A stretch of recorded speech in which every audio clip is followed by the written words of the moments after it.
नमस्कार, बहुत बहुत स्वागत है आप सभी का न्यूज नाइट में। मैं हूं निखिल सिंह और न्यूज नाइट में हम तमाम ताज़ा तरीन खबरों के अलावा आपको विशेष खबर बताएंगे महाकुंभ मेला क्षेत्र से, जहां पर एक भीषण आग लगी आज। लेकिन जिस तरह से प्रशासन शासन मुस्तैद रहा, तो उस आग पर समय रहते तुरंत काबू पा लिया गया। इसके बारे में विस्तार से हम आपको जानकारी देंगे और उसके अलावा जो महाकुंभ में सतरंगी झलकियां हैं वो भी हम आपको बताएंगे, दिखाएंगे। और इसके साथ ही साथ बात दिल्ली के सियासत की भी करेंगे न्यूज नाइट में कि आखिर किस तरह से आरोप प्रत्यारोप का दौर जारी है और घोषणा पत्र जारी हो जाने के बावजूद अभी भी हर रोज सियासी दल जो अपने चुनावी वादे हैं वो जनता के बीच लेकर जा रहे हैं, यानी कि अभी चुनावी वादों की जो उनकी फहरिस्त है वो कम नहीं हुई है। इसके अलावा भी होगी बात हमास इजराइल के संघर्ष विराम की। होंगी तमाम खबरें न्यूज नाइट में, लेकिन सबसे पहले देखते हैं क्या है न्यूज नाइट की हेडलाइंस। महाकुंभ मेला क्षेत्र के सेक्टर 19 में लगी आग पर पाया गया काबू, स्थिति सामान्य। प्रधानमंत्री ने ली घटना की जानकारी, मौके पर पहुंचे मुख्यमंत्री योगी।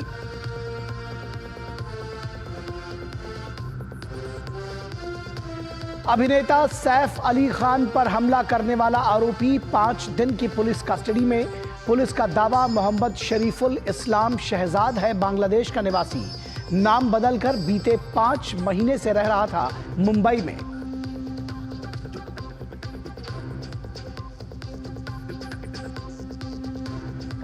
केजरीवाल का नया दांव, केंद्र से की रियायती दरों पर जमीन की मांग। कहा बनवाए जाएंगे सरकारी कर्मचारियों के लिए आवास। भाजपा ने कहा वादा खिलाफी करना केजरीवाल का चरित्र।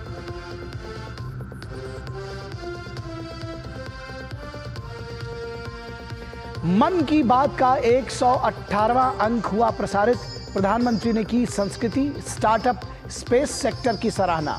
विकास के रास्ते पर चलते हुए विरासत को सहेजने का किया आह्वान।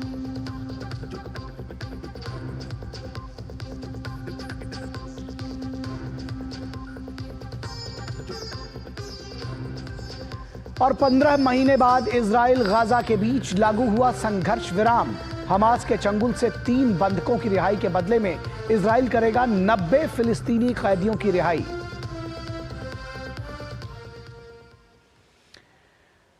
तो सबसे पहले न्यूज नाइट में बात करेंगे महाकुंभ की, जहां पर शासन प्रशासन की मुस्तैदी से एक बड़ा हादसा टल गया। महाकुंभ में आज गीता प्रेस के टेंट में आग लग गई, जो तेजी से फैलने लगी। लेकिन मुस्तैद दमकल कर्मियों और पहले से मौजूद फूल प्रूफ व्यवस्था काम आई और 10 मिनट में ही आग पर काबू पा लिया गया। इसको फैलने से रोक दिया गया। इस आग में कोई भी घायल नहीं हुआ। इस बीच प्रधानमंत्री नरेंद्र मोदी ने सीएम योगी से घटना को लेकर जानकारी ली। प्रयागराज में चल रहे महाकुंभ में गीता प्रेस के टेंट में आग लग गई, जो कि साथ में बने कई टेंटों में भी फैलने लगी। लेकिन मुस्तैद दमकल कर्मियों ने जल्द ही आग पर काबू पा लिया। बाद में उत्तर प्रदेश के मुख्यमंत्री योगी आदित्यनाथ ने प्रयागराज मेला क्षेत्र में घटना स्थल का दौरा भी किया। हादसे में किसी के भी हताहत होने की खबर नहीं है। कुंभ क्षेत्र में सेक्टर 19 में आग लगने की जानकारी मिली, जिसमें गीता प्रेस में आग लगने की सूचना हम सबको मिली। अग्निशमन की टीम, पुलिस की टीम, प्रशासन की टीम और साथ समय मौके पर पहुंची और गीता प्रेस के साथ में 10 प्रयागवाल के टेंट में भी आग फैलने की सूचना मिली थी, जिसको उस समय बुझा लिया गया। स्थिति सामान्य है, कहीं किसी प्रकार की जनहानि की कोई सूचना नहीं है। जो आग का सोर्स था और जहाँ जहाँ आग फैली थी सभी जगह जो है वहाँ पे तात्कालिक रूप से वो फायर टेंडर्स के सहारे और साथ पे फायर एक्सटिंग्विशर के साथ उसको आग को बुझाया गया। 4:30 पे फायर पे पूरी तरह से काबू पा लिया गया था, कहीं भी फायर नहीं बची थी। महाकुंभ में आए श्रद्धालुओं ने आग पर काबू पाने के लिए प्रशासन की मुस्तैदी को सराहा। शॉर्ट सर्किट हुआ है, उससे अप्रिय घटना घटी है। थोड़ी सी आग हुई है, उससे सिलेंडर ब्लास्ट हुआ। हम शासन का धन्यवाद देते हैं कि बहुत कम समय में उस आग पर काबू पा लिया गया है। यदि काबू नहीं पाता तो इससे बहुत बड़ी घटना घटित हो जाती। मेला प्रशासन के कुशल प्रबंधन ने बड़ी अनहोनी से बचा लिया है। हालांकि आग क्यों लगी ये अभी भी जांच का विषय है और आगे कोई अनहोनी ना हो इसके लिए भी ठोस कदम उठाने की जरूरत है। डीडी न्यूज के लिए ब्यूरो इनपुट के साथ जया सिन्हा, रामेंद्र सिंह और अश्वनी मिश्रा की रिपोर्ट। और एनडीआरएफ के डीआईजी एमके शर्मा ने कहा है कि महाकुंभ में घटनास्थल पर मौजूद सभी टीमों ने मिलकर काम किया और आग पर काबू पा लिया। उन्होंने बताया कि एनडीआरएफ की 4 टीमें घटनास्थल पर मौजूद हैं। एनडीआरएफ के दस्ते थे और अग्निशमन दस्ते थे, उन्होंने आपस में मिलके बहुत अच्छा काम किया और आग को बहुत ही कम से कम समय में अपनी कार्रवाई करके आग पर काबू पाया। हमारे जो दस्ते थे उन्होंने रास्ता बनाया, जहाँ पर आपने देखा टीन की जो शीट्स थी उनको काटा, उनको हटाया, क्योंकि हमारे पास इस तरीके के इक्विपमेंट्स वगैरह होते हैं कि रास्ते में कहीं ऐसे लकड़ी है, कोई बल्ली है, प्लाई है, तो उसको तुरंत काट कर रास्ता बनाया जिससे कि जो गाड़ियां हैं वो तुरंत अपनी पानी की बौछार या जो उनके पास अन्य सामग्री है वो जल्दी से जल्दी वहाँ पहुँचाकर अपनी कार्रवाई कर सकें। और इस पूरी खबर पर बातचीत करने के लिए हमारे साथ हमारे 3 संवाददाता इस वक्त प्रयागराज से महाकुंभ नगर से मौजूद हैं। रामेंद्र, अश्विनी और जया हमारे साथ जुड़े हुए हैं, उनसे इस पूरी घटना पर बातचीत करेंगे। हमारे साथ अश्विनी, सबसे पहले तो इस घटना के विषय में बताइए। अभी भी ये कहा जा रहा है कि जांच जारी है कि आखिर आग क्यों लगी, आग का कितना बड़ा दायरा था और किस तरह से इसको काबू में पाया गया, क्या जानकारी देंगे आप?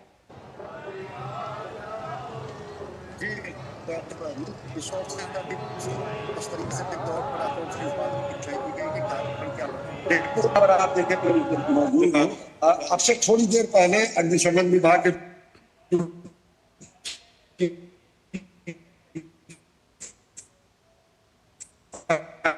अश्विनी, आपकी आवाज हम तक नहीं पहुंच रही है, नेटवर्क में थोड़ी दिक्कत है। मैं रामेंद्र के पास जाऊंगा और ये समझने की कोशिश करूंगा कि ये पूरे घटनाक्रम के विषय में बताएं, किस तरह से ये आग पर काबू पाया, आग लगी कैसे, क्या जांच हो रही है इसको लेके? लेकिन इनके लिए बताया खाना बनाते समय सिलेंडर लीकेज के कारण लगी और उसके कारण ही ब्लास्ट हुआ, जिसके कारण आग फैली है। अभी जो प्रथम दृष्टया सूचना है वो ये है। लेकिन तारीफ की बात यह है कि मुख्यमंत्री ने भी एआई तकनीक की तारीफ की है। अभी उन्होंने शाम को जो प्रेस रिलीज जारी की है, उन्होंने कहा एआई तकनीक का प्रभाव से हम बहुत सारा प्रबंधन बेहतर कर रहे हैं। तो जैसे ही आप आग लगती, कहीं बैरिकेटिंग टूटती, कहीं कुछ ऐसे 400 किलोमीटर का फाइबर केबल बिछाया गया है, 2600 से अधिक कैमरे एआई लगाए गए हैं। अगर एक जगह ज़्यादा भीड़ क्राउड इकट्ठा होता है तो सूचना देंगे, बैरिकेटिंग टूट जाएगी तो उसकी सूचना देंगे, कहीं आग लग जाएगी तो उसकी सूचना देंगे।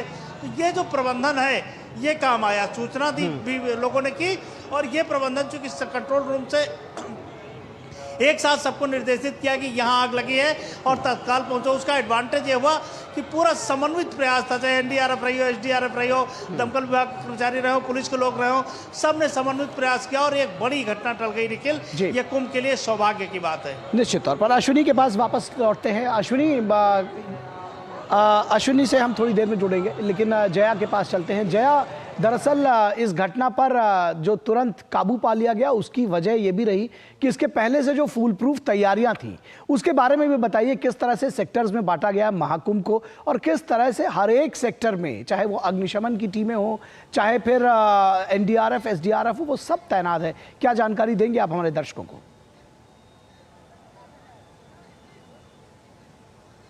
बिल्कुल निखिल, ये आग जिस तरह से ये आग लगी उसकी अभी जांच जारी है, लेकिन जिस तरह काफ़ी बड़ी भयानक उस वक्त शुरुआत में प्रतीत हो रही थी, बहुत दूर तक इसका धुआं देखने को मिल रहा था। एक जो हमारा पूरा 4000 हेक्टेयर का ये पूरा मेला क्षेत्र है, दूर दूर तक ये फैला हुआ है, विभिन्न सेक्टर्स में ये बटा हुआ है और इस लिहाज से भी बहुत दूर तक इसका धुआं साफ तौर पर देखा जा सकता था। और आज था रविवार का दिन और बड़ी संख्या में आज हजारों लाखों की संख्या में आज श्रद्धालु पहुंचे थे गंगा संगम में स्नान करने के लिए। बहुत ज्यादा भीड़ थी, इसलिए भी शुरुआत में ऐसा लग रहा था कि जिस तरह का जो इंतजाम यहाँ पर किए गए हैं, क्योंकि जब शुरुआत में ही बात हो रही थी कि एक युद्ध स्तर पर यहाँ पर इंतजाम किए गए, करोड़ों की संख्या में जो श्रद्धालु आ रहे हैं उनकी देखभाल के लिए, खाने पीने की, उनकी रहने की व्यवस्था के लिए, साथ ही जिस तरह से जो अमृत स्नान हो रहे हैं उसमें भी व्यवस्था की गई है। इसलिए पूरी तरह से एक फुल प्रूफ यहाँ पर प्लान मौजूद था।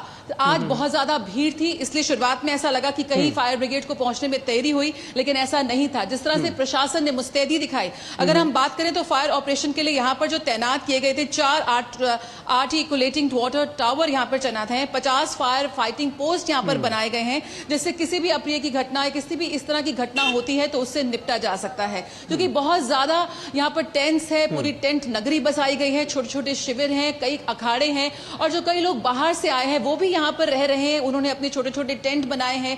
बहुत ज्यादा सर्दी का समय है, ठंड का समय है, उससे बचने के लिए जगह जगह अलाव जल रहे हैं, लकड़ियां जल रही हैं, हवन हो रहे हैं। ऐसे में बहुत जरूरी था एक ऐसा फुल प्रूफ सिस्टम आग से निपटने के लिए जो यहाँ पर प्रशासन की ओर से बनाया गया था।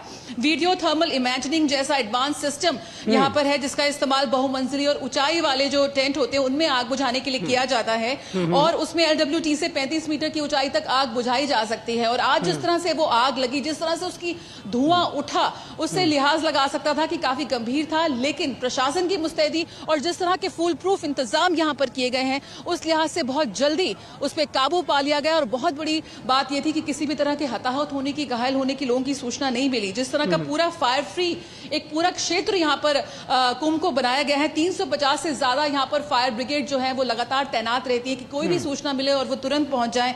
2000 से ज्यादा ट्रेन मैन पावर है जो यहाँ पर मौजूद है किसी भी तरह की घटना से निपटने के लिए। 50 अग्निशमन केंद्र हैं, 20 फायर पोस्ट बनाए गए हैं, साथ ही जो विभिन्न अखाड़े हैं, जो विभिन्न टेंट्स हैं, वहां पर भी इस तरह के इक्विपमेंट्स मौजूद है कि अगर कोई छोटी सी भी वहां पर इस तरह की कोई आग लगने की बात आती है तो वो अखाड़े अपने आप से भी उससे निपट सकते हैं। यानी कि पूरी तरह से एक तरह का सिस्टम जो शुरुआत से बनाने की बात हुई थी वो कहीं ना कहीं जमीन पर साफ तौर से बना, और आज वो काम आया कि इतनी बड़ी आग पर काबू बहुत ही तुरंत पा लिया गया बिना किसी बड़े नुकसान के। जी निश्चित तौर पर एक बार मैं रामेंद्र का रुख करना चाहूंगा। रामेंद्र, ये समझना चाहेंगे, मुख्यमंत्री स्वयं मौजूद थे मेले में, वो भी तुरंत पहुंचे, जैसे ही आग लगी दमकल दौड़ी, जो अधिकारी हैं वो भी दौड़े, जो बचाव कर्मी हैं वो भी दौड़े और आग पर काबू पा लिया गया। क्या जानकारी आप देंगे, जो श्रद्धालु हैं उनके मन में कितना संतोष है?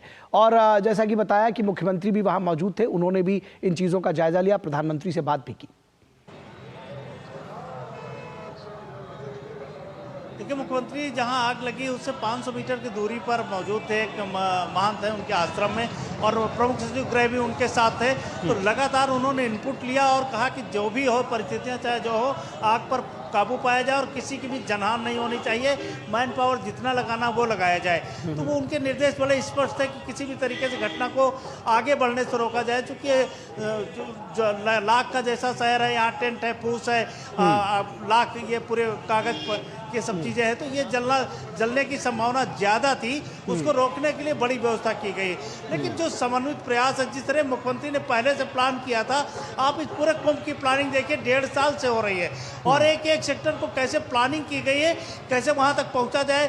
जो बालू में चलने वाली गाड़ियां हैं वो ली गई कि अगर मान लीजिए सड़क से नहीं आ सकते वहां, तो बालू गंगा के किनारे आग लगती तो ऐसी गाड़ियां हैं जो बालू में चल के दौड़ के जाएंगे और गंगा में एक सिरा डालेंगे और दूसरी तरफ से पानी डालना चालू कर देंगी। इस तरह की तमाम व्यवस्थाएं की गई थी। NDRF, SDRF, जो दमकल कर्मचारी हैं, पुलिस के जवान हैं, जबरदस्त व्यवस्था है, और इस समन्वित प्रयास का नतीजा है कि बड़ी दुर्घटना टल गई है। जी, बहुत शुक्रिया इस तमाम बातचीत और जानकारी के लिए माफ कीजिएगा, जया और रामेंद्र, दोनों लोगों का।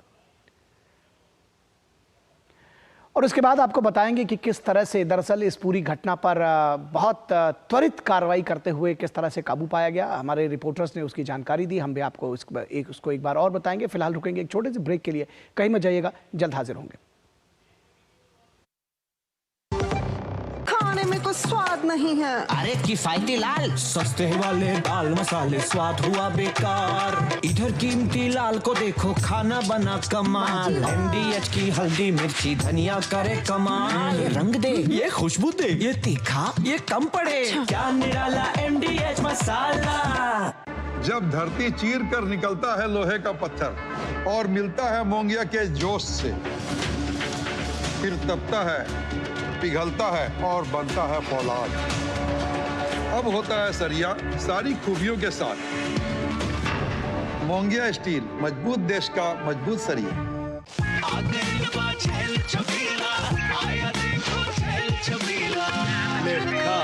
अच्छा भैया, मेरी गाय को भी अपने हाथों से चारा खिला दो। अरे खिलाई देते हैं। हमारी गाय भैया। क्या हो गया, पूरा का पूरा गांव यहाँ आ गया? भैया इसी हाथ से चारा खिलाते हो, अभी तो आपके गाय भैंसों की ब्याज सबसे ज्यादा है। अरे पगले, ये चमत्कार इस हाथ का नहीं, हाथ में जो कपिला पशु आहार है उसका है, जो पशुओं की सेहत अच्छी रखता है और ब्याज भी बढ़ाता है। ले जाओ।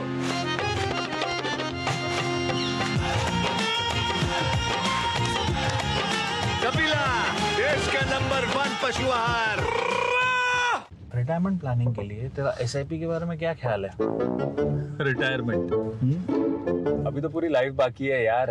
पर तुझे नहीं लगता अगर रिटायरमेंट के बारे में अभी से नहीं सोचे तो आगे जाके प्रॉब्लम होगी? पर रिटायरमेंट के बारे में सोचना क्यों है इतना जरूरी? जब तक आप रिटायर हो जाएंगे महंगाई काफी ज्यादा बढ़ जाएगी और आपकी इनकम वो तो रुक ही जाएगी। इसीलिए आज ही म्यूचुअल फंड्स में एसआईपी शुरू कीजिए और हर महीने थोड़ा थोड़ा करके धन इकट्ठा कीजिए एक कंफर्टेबल रिटायर्ड लाइफ जीने के लिए। अधिक जानकारी के लिए अपने वित्तीय सलाहकार से परामर्श करें।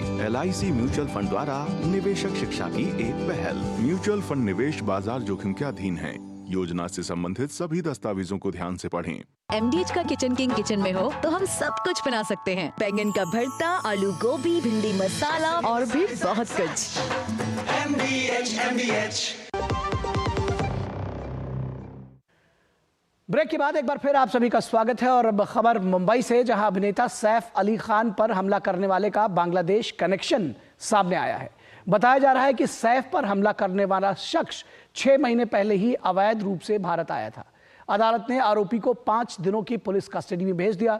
अब आरोपी का बांग्लादेश कनेक्शन सामने आते ही भाजपा अवैध रूप से भारत आने वाले बांग्लादेशियों को वापस भेजने की बात कर रही है।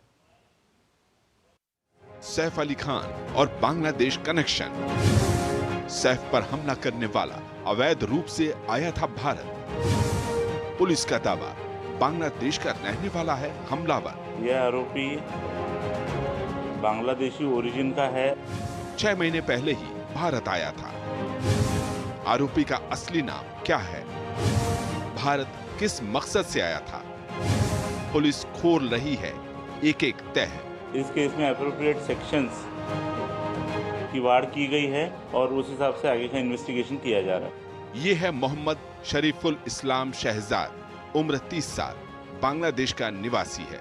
रविवार की सुबह थाने के हीरा नंदानी स्टेट के पास एक लेबर कैंप से पकड़ा गया।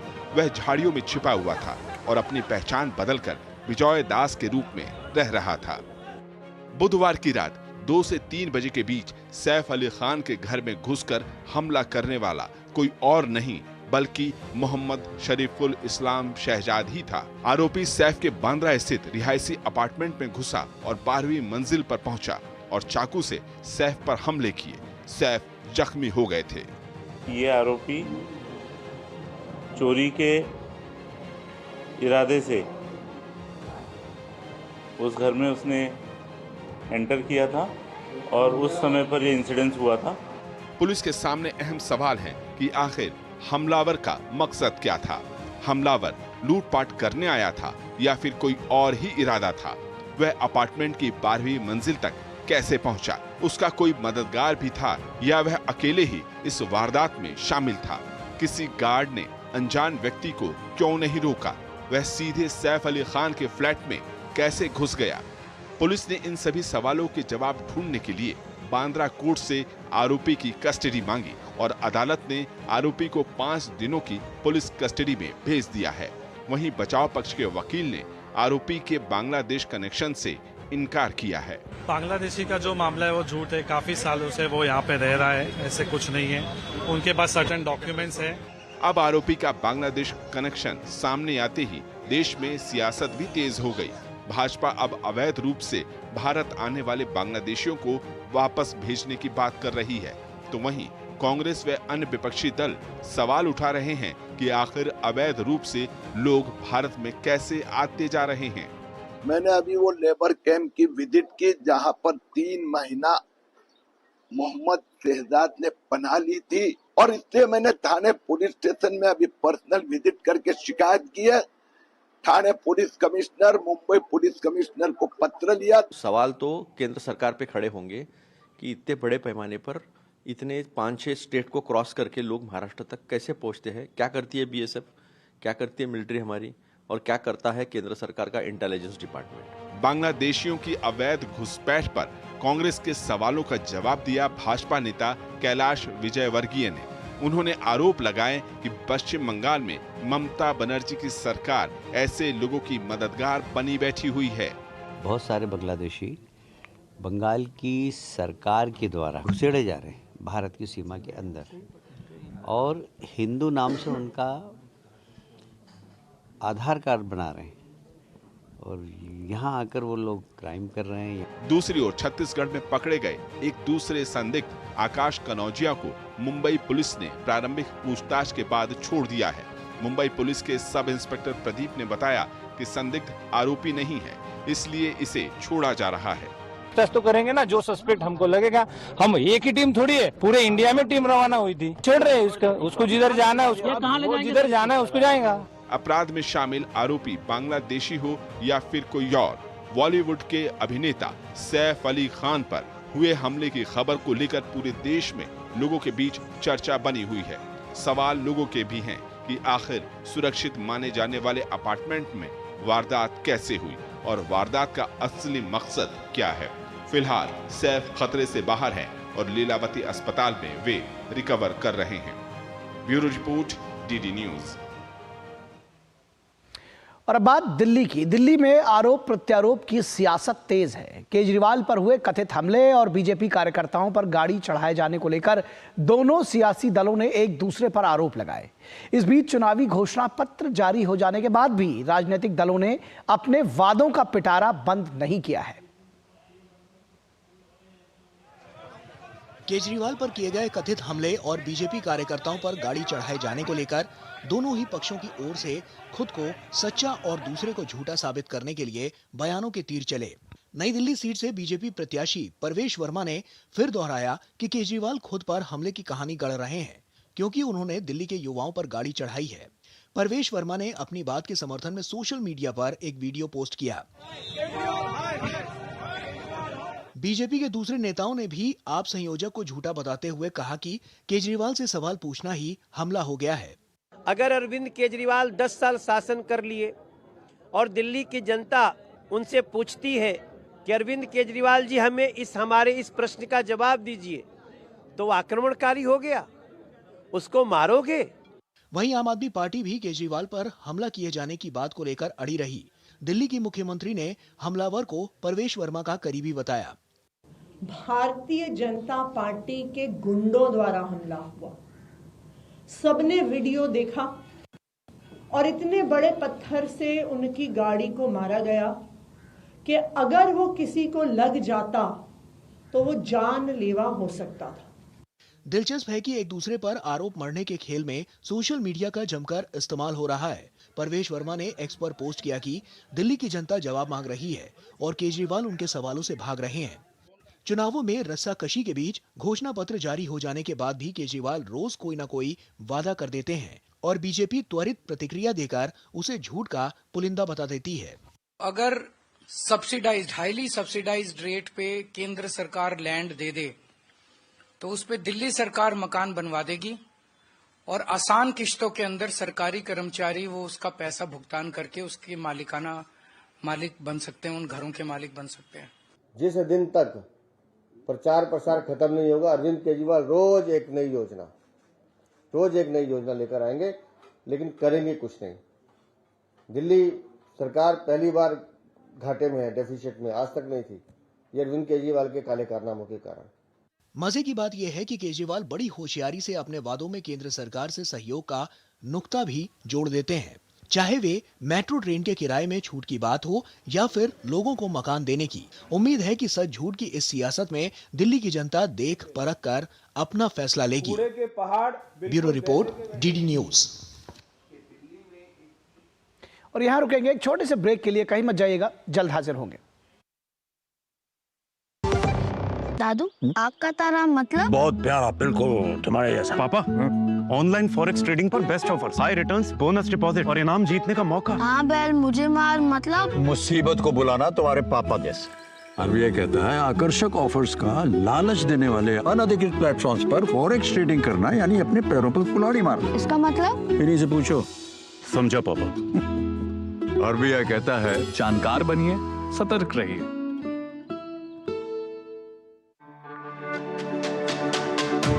मेरी पसंद, मेरी पसंद, मेरी पसंद, मेरी पसंद, हमारी पसंद, हम सबकी पसंद। मजबूत देश का मजबूत सरिया मोंगिया स्टील। गोल्डी मसाले के 100 ग्राम के स्पेशल पैक्स में फ्रेशनेस लॉक है। ऐसे गोल्डी मसाले जहां जाएं रिश्ते बनाएं।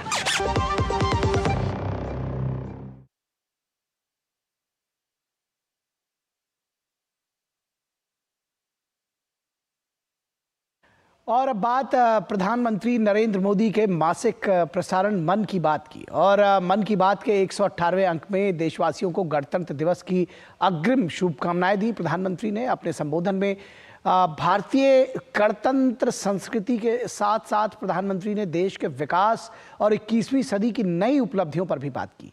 पीएम मोदी ने देश के युवाओं से सकारात्मक पहल करने और विकसित भारत में हिस्सेदार बनने का आह्वान किया। अगले रविवार पूरा देश संविधान लागू होने के पूरे 75 वर्ष का उत्सव मना रहा होगा। संविधान की मूल भावना है सर्वहित के लिए काम करना।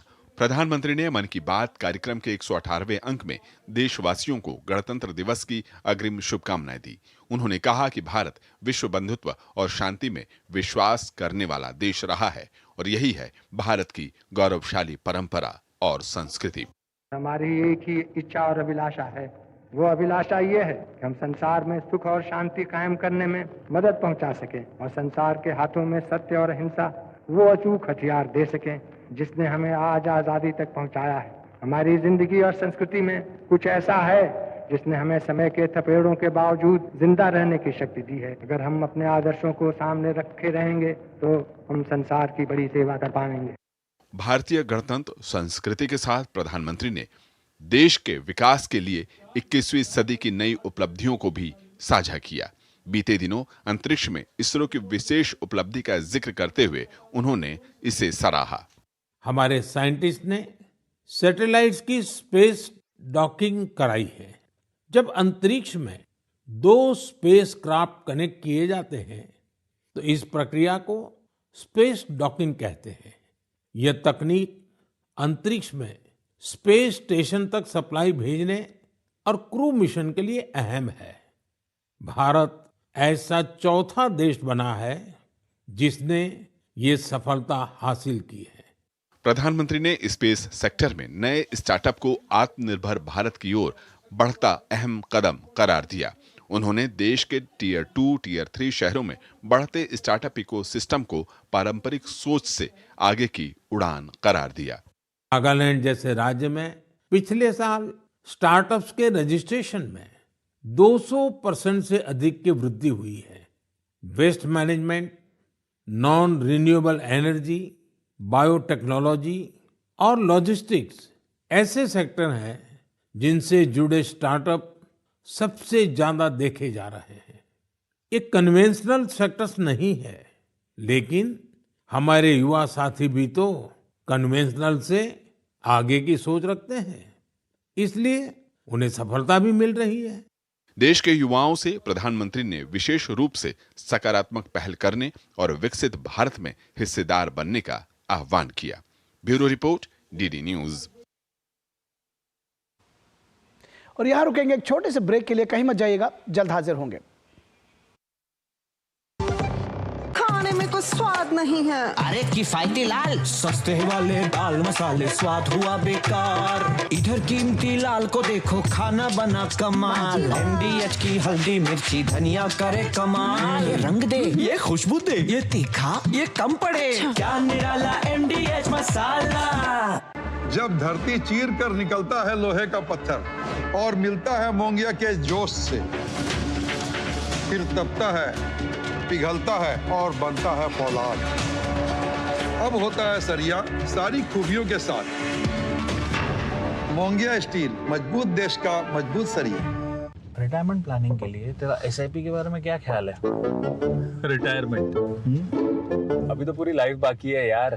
पर तुझे नहीं लगता अगर रिटायरमेंट के बारे में अभी से नहीं सोचे तो आगे जाके प्रॉब्लम होगी? पर रिटायरमेंट के बारे में सोचना क्यों है इतना जरूरी? जब तक आप रिटायर हो जाएंगे महंगाई काफी ज्यादा बढ़ जाएगी और आपकी इनकम वो तो रुक ही जाएगी। इसीलिए आज ही म्यूचुअल फंड्स में एसआईपी शुरू कीजिए और हर महीने थोड़ा थोड़ा करके धन इकट्ठा कीजिए एक कंफर्टेबल रिटायर्ड लाइफ जीने के लिए। अधिक जानकारी के लिए अपने वित्तीय सलाहकार से परामर्श करें। LIC म्यूचुअल फंड द्वारा निवेशक शिक्षा की एक पहल। म्यूचुअल फंड निवेश बाजार जोखिम के अधीन है। योजना से संबंधित सभी दस्तावेजों को ध्यान से पढ़ें। MDH का किचन किंग किचन में हो तो हम सब कुछ बना सकते हैं। बैंगन का भरता, आलू गोभी, भिंडी मसाला और भी बहुत कुछ। MDH।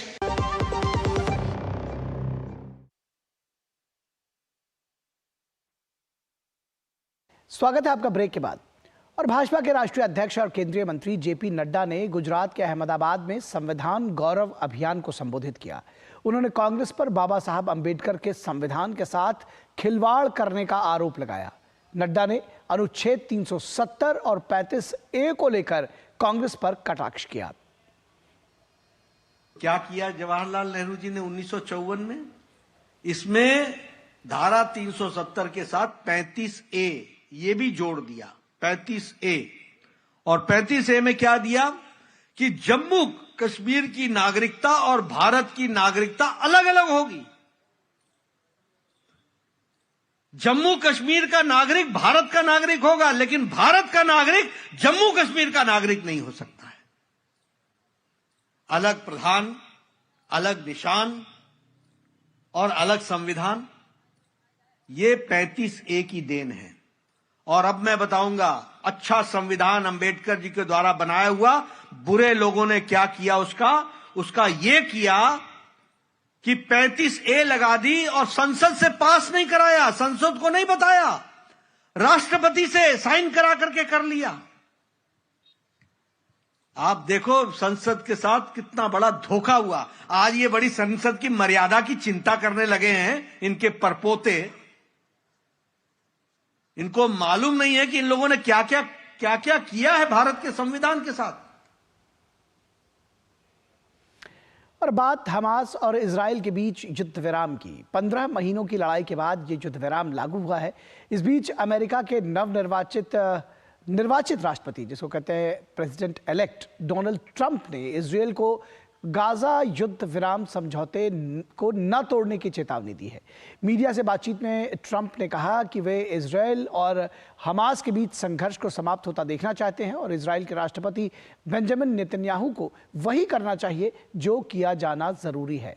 ट्रंप ने आगाह किया कि अगर दोनों पक्ष संघर्ष विराम समझौते पर अमल नहीं करते हैं तो वे सख्त कदम उठाएंगे और उसके नतीजे भुगतने होंगे। 15 महीने की भीषण लड़ाई के बाद रविवार का सूरज आखिरकार गाजा में संघर्ष विराम का संदेश लेकर उगा। 3 घंटे के विलंब से ही सही, इजराइल और हमास के बीच हुआ संघर्ष विराम समझौता लागू हो गया। पहले चरण में रिहा होने वाले बंधकों की सूची मिलने में देरी से अटकलें लगाई जाने लगी थीं कि कहीं समझौता लागू होने से पहले ही दम न तोड़ दे। आखिरकार हमास ने आज छोड़े जाने वाले 3 इजरायली महिला बंधकों के नाम सौंप दिए। इसके बाद संघर्ष विराम प्रभावी हो गया। 7 अक्टूबर 2023 के आतंकी हमले में हमास ने जो 250 से अधिक इजरायली बंधक बनाए थे, उनमें ये 3 शामिल हैं। समझौते के तहत हमास बंधकों की चरणबद्ध रिहाई करेगा, जिसके बदले इजराइल फिलिस्तीनी कैदी छोड़ेगा। पहले चरण में 33 इजरायली बंधक रिहा होंगे। इनमें सबसे युवा और सबसे उम्रदराज बंधक शामिल हैं। अटकलों आशंकाओं के बावजूद आखिरकार संघर्ष विराम होने का विश्व समुदाय ने स्वागत किया। अमेरिका के नवनिर्वाचित राष्ट्रपति डोनाल्ड ट्रंप ने सोशल मीडिया पर लिखा, बंधक आज से वापस आना शुरू कर रहे हैं। 3 बहादुर युवा महिलाएं इनमें पहली होंगी। अमेरिका, कतर और मिस्र की मध्यस्थता में हुए संघर्ष विराम समझौते के 3 चरण हैं। पहले चरण में हमास बंधक महिलाओं, बच्चों और बुजुर्गों को छोड़ेगा, जिसके बदले में इजराइल फिलिस्तीनी कैदी रिहा करेगा। एक इजरायली बंधक के बदले लगभग 30 फिलिस्तीनी कैदी रिहा किए जाएंगे। इजरायली सेना गजा की घनी आबादी से निकल जाएगी और विस्थापितों को वापस आने दिया जाएगा। साथ ही मानवीय सहायता से भरे सैकड़ों वाहन प्रतिदिन गाजा में प्रवेश कर सकेंगे। समझौते का दूसरा चरण 16 दिन बाद शुरू होगा, जिसमें बाकी बंधकों की रिहाई प्रस्तावित है। साथ ही इजरायली सेना गाजा से पूरी तरह निकल जाएगी। अंतिम चरण के तहत यदि हमास के कब्जे में किसी बंधक का शव है, उसकी वापसी होगी और गाजा का पुनर्निर्माण किया जाएगा। इजराइल के विदेश मंत्री संघर्ष विराम लागू होने के तुरंत बाद मीडिया के सामने आए। उन्होंने समझौते पर आगे बढ़ने की बात तो कही, लेकिन दोहराया कि गाजा में हमास की मौजूदगी बने रहना इजराइल के सुरक्षा हितों के खिलाफ होगा। To move from the first phase to the second phase is not something automatic. We have objectives of the war. To do it automatically is to accept Hamas wishes and Hamas demands. We have objectives to achieve, and we will negotiate that. We will negotiate that in good faith, but as I said, it is not automatic. संघर्ष की आग थमते ही Gaza के हजारों विस्थापित अपने उन घरों की ओर बढ़ने लगे जहां से वो लड़ाई छिड़ने के बाद भाग आए थे। लोग अपने साथ सामान लिए काफिलों के रूप में आगे बढ़ते नजर आए। समझौते के तहत गाजा में मानवीय सहायता से भरे ट्रक भी दाखिल होना शुरू हो गए हैं। संयुक्त राष्ट्र खाद्य एजेंसी के ट्रक इजराइल और रफाह दोनों रास्तों से गाजा में प्रवेश करते दिखाई दिए। संघर्ष विराम शुरू होने से पहले ही एजेंसी ने मानवीय सहायता से भरे 4000 ट्रक तैयार खड़े कर रखे थे। इनमें आधे खाद्य सामग्री और आटे से भरे हुए हैं। Bureau report, DD news.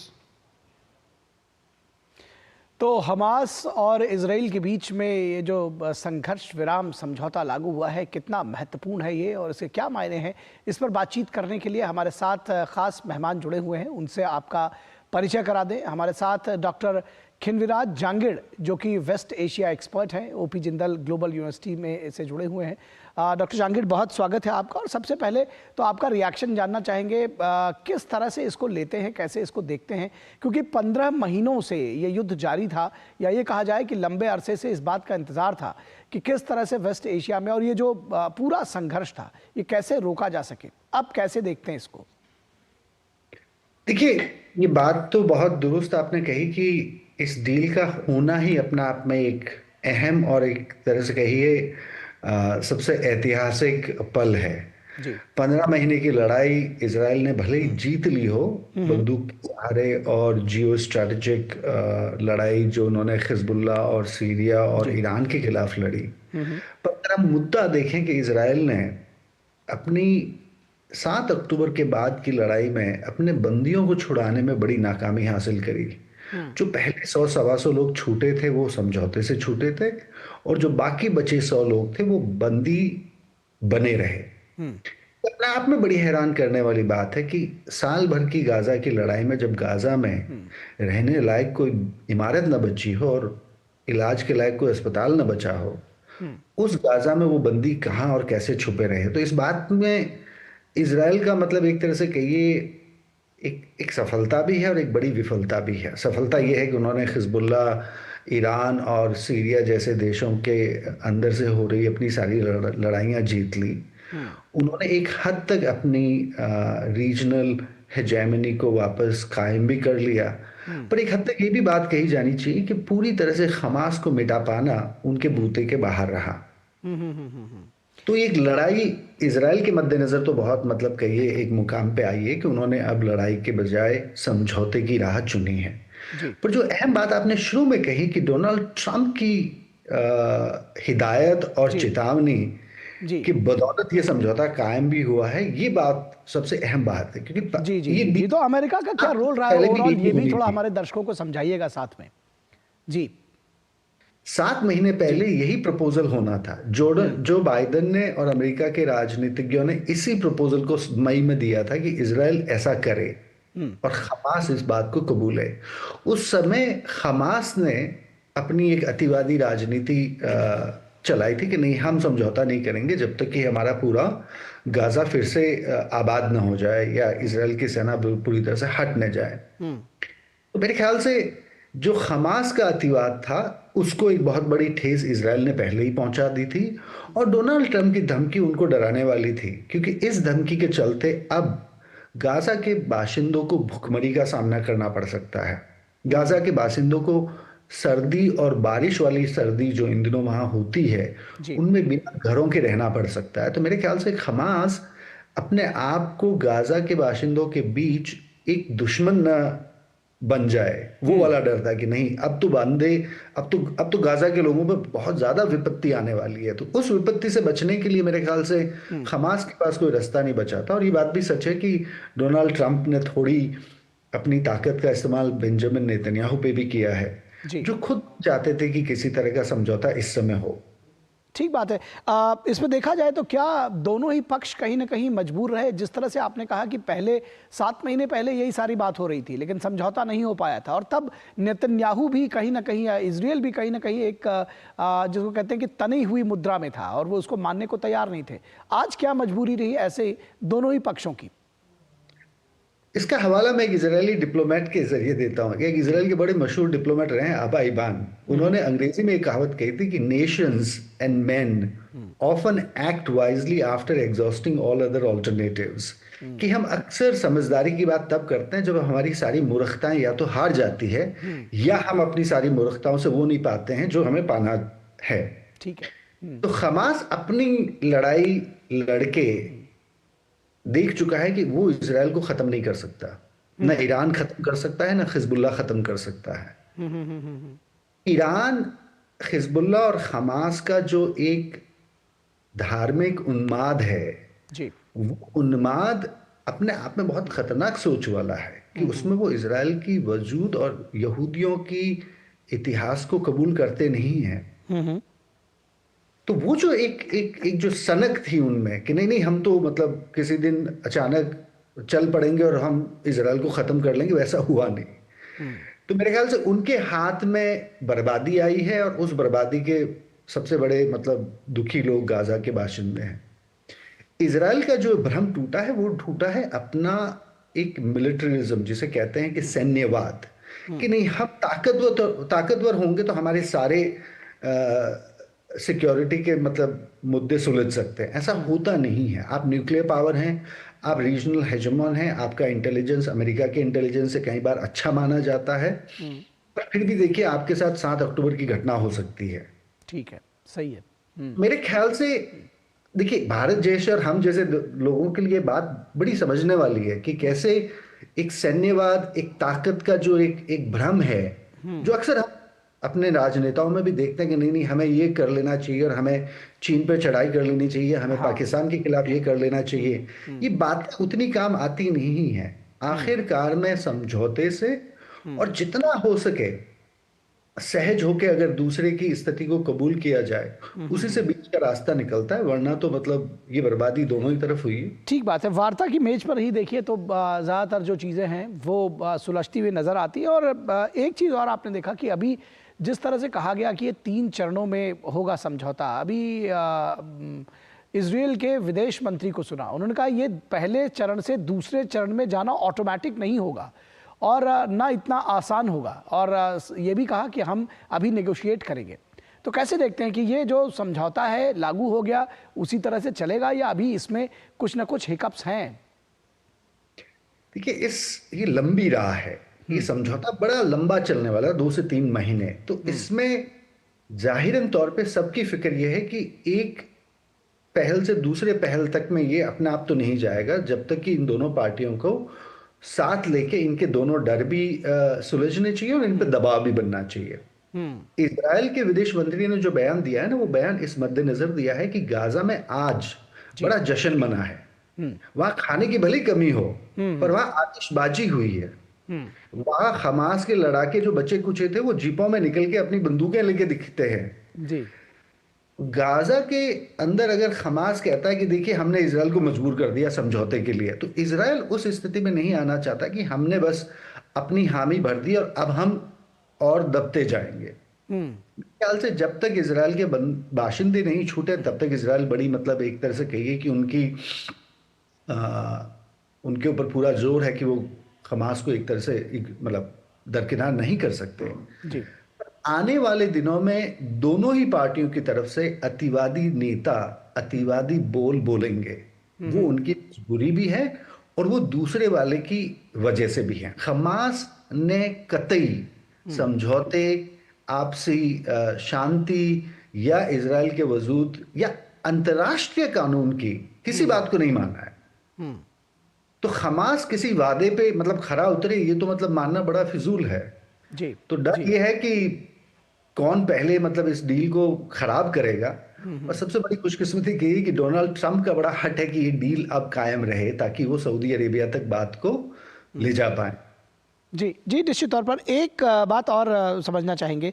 जाहिर तौर पर डोनाल्ड ट्रंप की, जिसको कहना चाहिए कि धमकी, चेतावनी, जो भी कह लीजिए, वो जिस तरह से आई है, उसके बाद आपको लगता है कि कहीं ना कहीं ये दोनों पक्ष मजबूर होंगे कि वो आगे, जब डोनाल्ड ट्रंप कल से राष्ट्रपति हो जाएंगे तो उसके बाद ये मजबूर होंगे कि ये समझौता आगे बढ़ता हुआ नजर आए और आगे मतलब मूर्त रूप ले ही ले? देखिए, इसके आसार बहुत ज्यादा है। डोनाल्ड ट्रंप चाहते क्या है? डोनाल्ड ट्रंप चाहते हैं कि मिडिल ईस्ट की लड़ाइयां बंद हो। उनका जो एक सबसे बड़ा फैसला था या कामयाबी थी अब्राहम अकॉर्ड्स की 2020 में, उसमें सऊदी अरेबिया जुड़ नहीं पाया था। और सऊदी अरेबिया तब जुड़ेगा जब गाजा में जो भी लड़ाई है वो बंद हो और फिलिस्तीन के लोगों की हक की बात हो। उस लिहाज से डोनाल्ड ट्रंप इजराइल को मजबूर करेंगे कि देखिए, सऊदी अरेबिया और अरब के सारे देश आपके साथ पूरी बातचीत को बराबर करना चाहते हैं अगर आप फिलिस्तीन के हक की लड़ाई को मान लें। अभी हो सकता है फिलिस्तीन का राज्य बने ना बने, पर आप मान लें कि उनका राज्य बनना चाहिए। ठीक है, तो कम से कम एक बहुत ही हठी आदमी है, तो वो अपने इस बड़े ख्वाब को किसी भी तरह से खराब नहीं होने देंगे। तो मेरे ख्याल से उनका दबाव बनाना बड़ा अपेक्षित है। हाँ। क्योंकि वो उस बड़ी हिस्टोरिकल डील को करना चाहते हैं जिसके चलते हो सकता है उनको नोबेल पीस प्राइज मिल जाए आने वाले सालों। जी बिल्कुल। तो और निश्चित तौर पर ये कम से कम इतना तो तय है कि दुनिया ज़रूर एक, जिसको कहते हैं कि राहत की सांस ले रही होगी, जिस तरह से कई सारे मोर्चों पर, चाहे वो यूक्रेन और रूस की बात हो और हमास और गाज़ा के बीच में जो संघर्ष था, जो ये मोर्चा खुला, तो कम से कम लोग चाहते थे कि कम से कम धीरे धीरे ही सही कुछ मोर्चे बंद होने शुरू हो जाएं। बहुत शुक्रिया जहांगीर साहब, डॉक्टर जहांगीर, इस तमाम बातचीत और जानकारी के लिए। आपने हमारे दर्शकों को के साथ ये जानकारी साझा की। और यहां रुकेंगे एक छोटे से ब्रेक के लिए, कहीं मत जाइएगा, जल्द हाजिर होंगे। पशुपालन हमारी परंपरा, विरासत और संस्कृति की पहचान रही है। पशुपालन को लाभकारी और उन्नत बनाने के उद्देश्य से पशुपालन और डेयरी विभाग, भारत सरकार प्रत्येक 5 वर्ष पर पशुधन गणना करता है। इस बार अक्टूबर 2024 से फरवरी 2025 में होने वाली पशुधन गणना में पोल्ट्री, पालतू पशुओं और आवारा पशुओं की कुल 219 नस्लों का डेटा एकत्रित किया जा रहा है। तो जब सरकारी कर्मचारी गणना के लिए आए तो उन्हें पशुधन की सही जानकारी दें। इससे पशुधन के लिए योजनाएं बनाने में मदद मिलेगी। पशुओं की नस्ल में सुधार होगा और मजबूत होगा आपकी आमदनी का आधार। आपके सहयोग से भारत बनेगा 5 ट्रिलियन की अर्थव्यवस्था वाला देश। मेरे पशु, मेरी जानकारी, होगी समृद्ध संपदा हमारी। एक ऐसा तबका जो रिटायरमेंट के बारे में आज भी बिल्कुल नहीं सोचता, वो है औरतें। औरतें कमा के भी वल्नरेबल हैं। सो एनपीएस एक इक्वालिटी ला रहा है। हम सब एक बराबर प्लेटफॉर्म पे हैं। अपने बेहतर कल को सुनिश्चित करने के लिए एनपीएस जरूरी है। गोल्डी मसाले के 100 ग्राम के स्पेशल पैक्स में फ्रेशनेस लॉक है। ऐसे गोल्डी मसाले, जहां जाएं रिश्ते बनाएं। ब्रेक के बाद एक बार फिर आप सभी का स्वागत है। और केंद्रीय गृह मंत्री अमित शाह रविवार को आंध्र प्रदेश के विजयवाड़ा में राष्ट्रीय आपदा मोचन बल यानी एनडीआरएफ के 20वें स्थापना दिवस कार्यक्रम में शामिल हुए। इस अवसर पर गृह मंत्री लगभग 220 करोड़ रुपए की परियोजनाओं का लोकार्पण और शिलान्यास भी कर रहे हैं। अमित शाह 3 महत्वपूर्ण केंद्रों के परिसर का लोकार्पण करेंगे, जिसमें राष्ट्रीय आपदा प्रबंधन संस्थान का दक्षिणी परिसर, एनडीआरएफ की 10वीं वाहिनी तथा रीजनल रिस्पांस सेंटर और सुपौल की 9वीं वाहिनी का परिसर शामिल है। गृहमंत्री हैदराबाद के राष्ट्रीय पुलिस अकादमी की नई इंटीग्रेटेड शूटिंग रेंज का शिलान्यास भी करेंगे। ये इंटीग्रेटेड शूटिंग रेंज 50 मीटर लंबी होगी और इसमें 10 लेन होगी, जिसमें 10 व्यक्ति एक साथ फायरिंग का अभ्यास कर सकेंगे। इस रेंज में अत्याधुनिक तकनीक अंतर्राष्ट्रीय मानकों के अनुरूप है और ये देश के सभी पुलिस संगठनों में अपनी तरह की अनूठी सुविधा होगी। इससे पहले गृह मंत्री अमित शाह कल आंध्र प्रदेश पहुंचे और उंडावल्ली स्थित मुख्यमंत्री आवास में मुख्यमंत्री चंद्रबाबू नायडू और उप मुख्यमंत्री पवन कल्याण से मुलाकात की।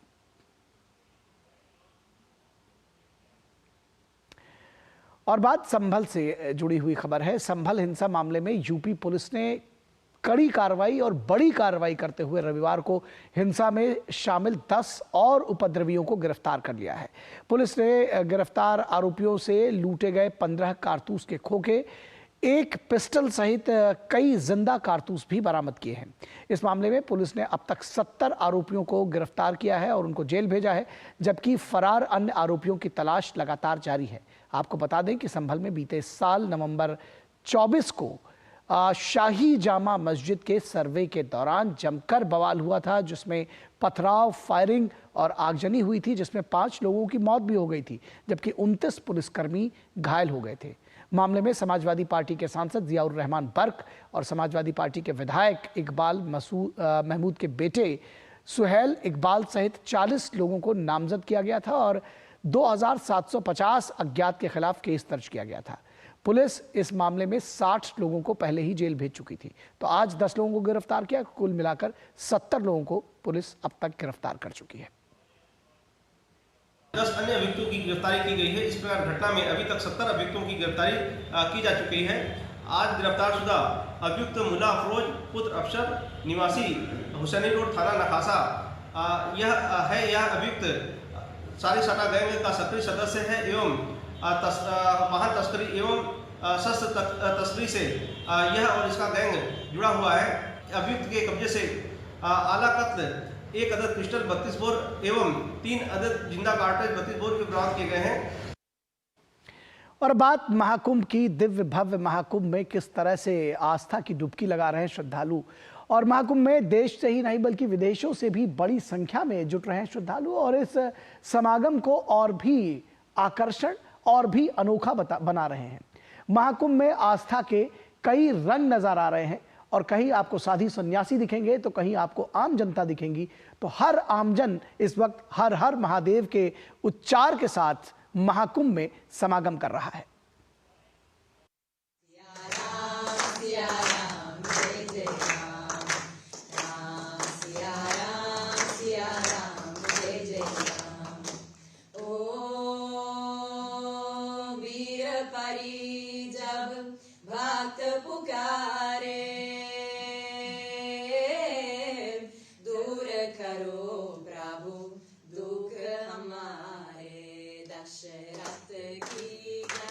इटली से आए एक प्रतिनिधिमंडल के ये दिव्य आस्था भरे स्वर बता रहे हैं कि विश्व का सबसे बड़ा धार्मिक आयोजन महाकुंभ देश की सीमाओं को लांघता हुआ विदेशों में गुंजायमान हो रहा है। प्रयागराज में स्नान के बाद इटली से आए एक प्रतिनिधिमंडल ने उत्तर प्रदेश के मुख्यमंत्री योगी आदित्यनाथ से मुलाकात की और आस्था भरे स्वरों से रामायण, शिवतांडव और कई भजनों की प्रस्तुति से मंत्रमुग्ध कर दिया।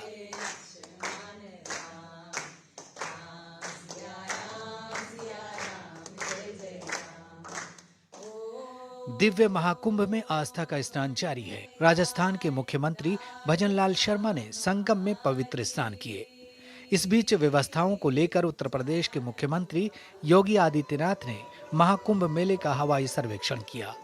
मुख्यमंत्री योगी आदित्यनाथ ने महाकुंभ मेले में राज्य पर्यटन विभाग की प्रदर्शनी का भी निरीक्षण किया।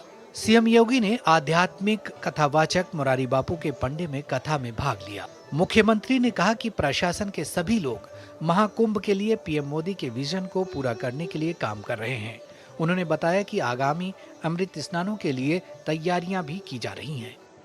आदरणीय प्रधानमंत्री जी ने जो विजन दिया है महाकुंभ के लिए, उसको स्थानीय स्तर पर लागू करने के लिए सभी लोग पूरी प्रतिबद्धता के साथ कार्य कर रहे हैं। मैंने पूरे महाकुंभ एरिया का सर्वे किया है। प्रातःकाल से हम लोग देख रहे हैं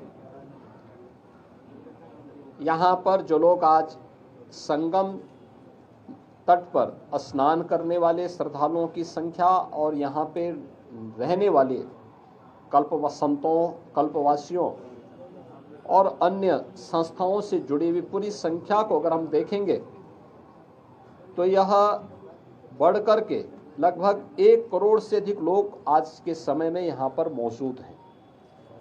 महाकुंभ में आस्था के कई रंग नजर आ रहे हैं। मेले में 7.5 करोड़ रुद्राक्ष की मालाओं से 12 ज्योतिर्लिंग भी बनाए गए हैं, जो श्रद्धालुओं का ध्यान अपनी ओर खींच रहे हैं।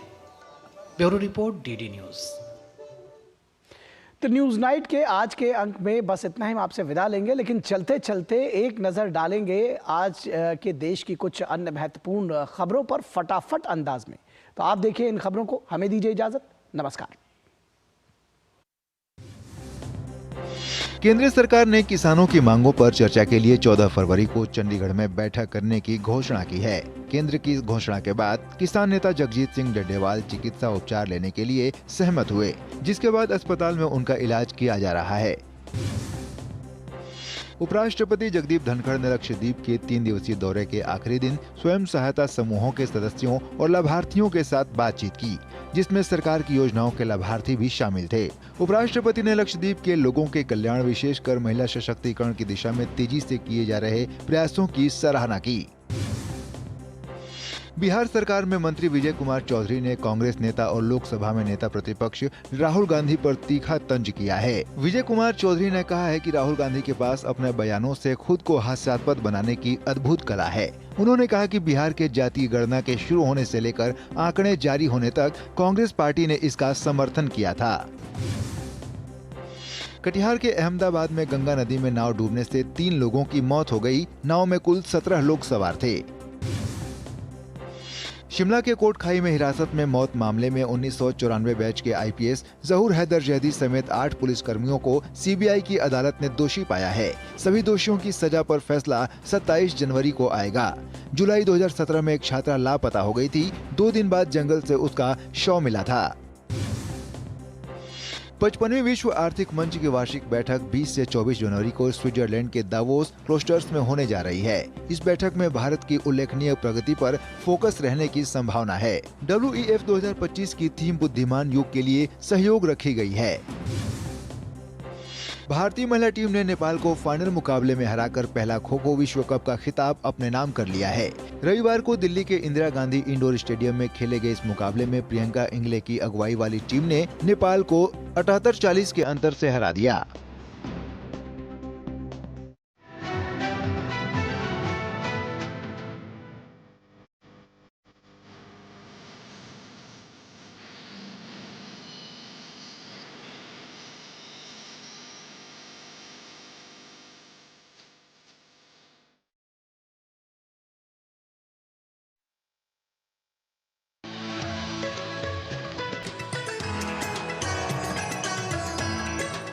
मौनी अमावस्या का विशेष महत्व है, क्योंकि ऐसा माना जाता है कि इस दिन पवित्र नदी में स्नान करने के लिए ग्रहों की स्थिति सर्वथा अनुकूल होती है। यह एक पवित्र घटना का स्मरण कराती है, जब आदि ऋषि भगवान ऋषभदेव ने अपनी मौन रहने की शपथ को तोड़कर संगम के पवित्र जल में स्वयं को लीन कर लिया था। तीर्थ यात्रियों की विशाल मंडली मौनी अमावस्या के दिन कुंभ मेले में आती है और इस दिन को आध्यात्मिक शक्ति तथा शुद्धिकरण का महत्वपूर्ण दिन बताती है। इस दिन मौन व्रत का पालन करते हुए जो उपासना करता है वह सभी प्रकार के भौतिक सुखों को पाकर अंत में मोक्ष प्राप्त कर लेता है।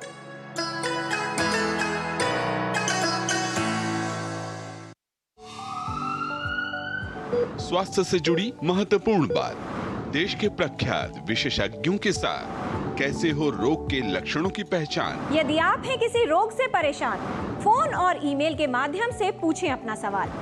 विशेषज्ञों से मिलेगा सही समाधान। देखिए स्वास्थ्य से जुड़ा विशेष कार्यक्रम टोटल हेल्थ, सिर्फ डीडी न्यूज पर। आस्था के इस महापर्व कुंभ के अलग अलग रूप हैं, अलग अलग रंग हैं। आम जनमानस के साथ साथ साधु संतों अखाड़ों की उपस्थिति इसकी विविधता को दर्शाते हैं। शंख, घंटा, घड़ियाल की ध्वनियों के बीच लाखों करोड़ों सांसों और विचारों के मिलन को दर्शाता है। विश्व का सबसे बड़ा धार्मिक समागम महाकुंभ। यहाँ पर 3 पवित्र नदियां मिलती हैं, गंगा, यमुना और सरस्वती। सरस्वती एक विलुप्त नदी है जिसका उल्लेख पौराणिक कथाओं में मिलता है। हिंदुओं का विश्वास है कि इन नदियों का पवित्र जल हर पाप को धो देता है। इस विश्वास के कारण ही प्रयागराज उन 4 पवित्र जगह में से एक है जहां दुनिया का सबसे बड़ा धार्मिक जनसमूह उमड़ता है, जिसको महाकुंभ मेला कहा जाता है।